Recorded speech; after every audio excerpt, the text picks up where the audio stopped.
Horns up and welcome to Headbangers Kitchen, folks. Today we are making Paneer Tikka Masala, and where this dish originated, nobody knows. Of course, we all know that chicken tikka masala is a controversial dish. Some people say it was invented in Glasgow, some people say somewhere in England, other people say in India. But it is the national dish of the UK, and Paneer Tikka Masala is the vegetarian equivalent to that. Now, who came up with it? I don't know, but if you know, let me know in the comments below. Either way, it's a delicious dish, so let's go and make it. For this recipe, I use some malai paneer. This is top quality paneer that has a melt in your mouth softness, but as I was soon going to learn, it wasn't the most ideal for this recipe. A little firmer paneer would have been easier to work with. We first need to make paneer tikka for this paneer tikka masala. I get a bowl to make my marinade and start with some mustard oil. To that, I add some Kashmiri red chilli powder and mix it well so it brings out that red color. Then in goes some hung curd, ginger garlic paste, coriander powder, chaat masala powder, garam masala powder, cumin powder, roasted gram flour or besan as it is called, kasuri methi that you can crush, and add some salt as well. And then give it all a good mix, and our marinade for the paneer is now ready. This is where it starts to unravel. I put on my black glove and try to marinate the paneer one piece at a time, and it's just breaking. It's too soft. So I remove my glove and try to be more gentle, and I kind of get this one piece coated, but I know this isn't going to work. So on to plan B. I spread the marinade on a plate and place the paneer on top of it, and then using a pastry brush, I brush the pieces of paneer. This kind of works, but I try another round using the same technique. I place the paneer on the marinade, but this time I use my hands to handle the paneer. I also pop the paneer in the freezer for 10 minutes before doing this, so that helped to firm it up a little bit. Finally, the paneer was marinated and ready. I got my pan on the stove as it was time to fry the paneer pieces. I heated up some oil and then in goes the paneer. And now I just let the pieces fry on a medium heat and get some color on one side before flipping them over, and when they are cooked, I remove them from the pan. I cook my paneer in two batches as I don't want to crowd the pan. I work very carefully so as to not break the paneer, but finally I get all of it cooked and out of the pan. Into the same pan, I now add some ghee, some whole cumin seeds, some chopped green chilli which I de-seeded because I'm a spice wuss, chopped ginger, chopped garlic, chopped onion, and now I saute them. Cook them for a few minutes till the onions turn translucent and are just getting brown around the edges.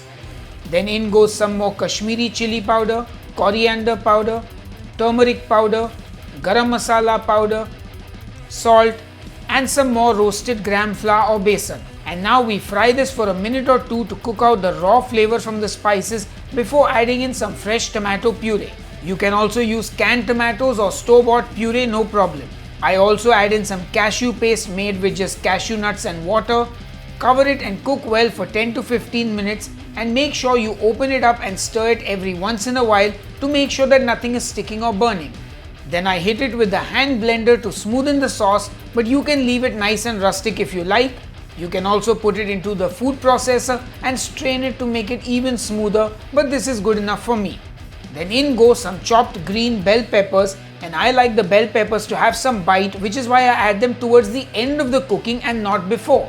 I add a bit of kasuri methi and cream to this and mix well before adding in our paneer tikka. I add in only some because the rest will be used for my fancy plating.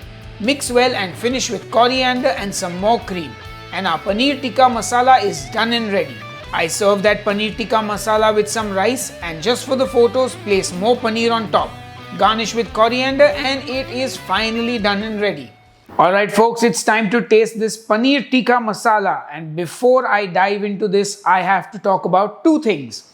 The first one being the Paneer Tikka itself.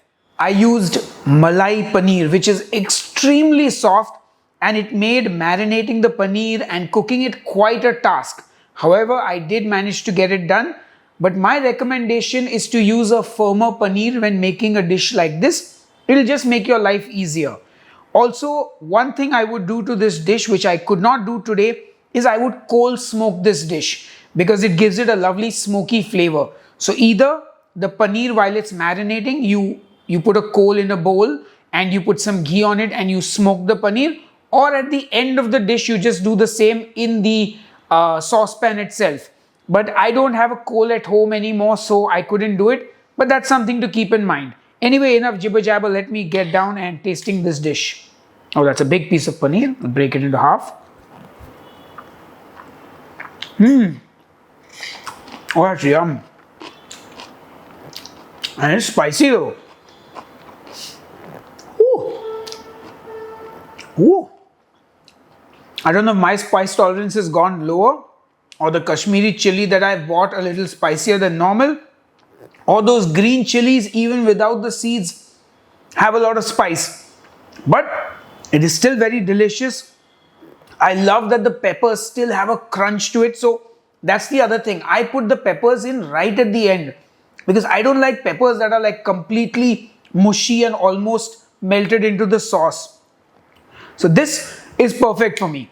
I really hope you guys are going to try this recipe at home. Make it, let me know how it turns out, and I will see you on the next episode of Headbangers Kitchen. Until then, cheers and keep cooking. A big thank you to everyone who supports me on Patreon and here on the YouTube channel memberships.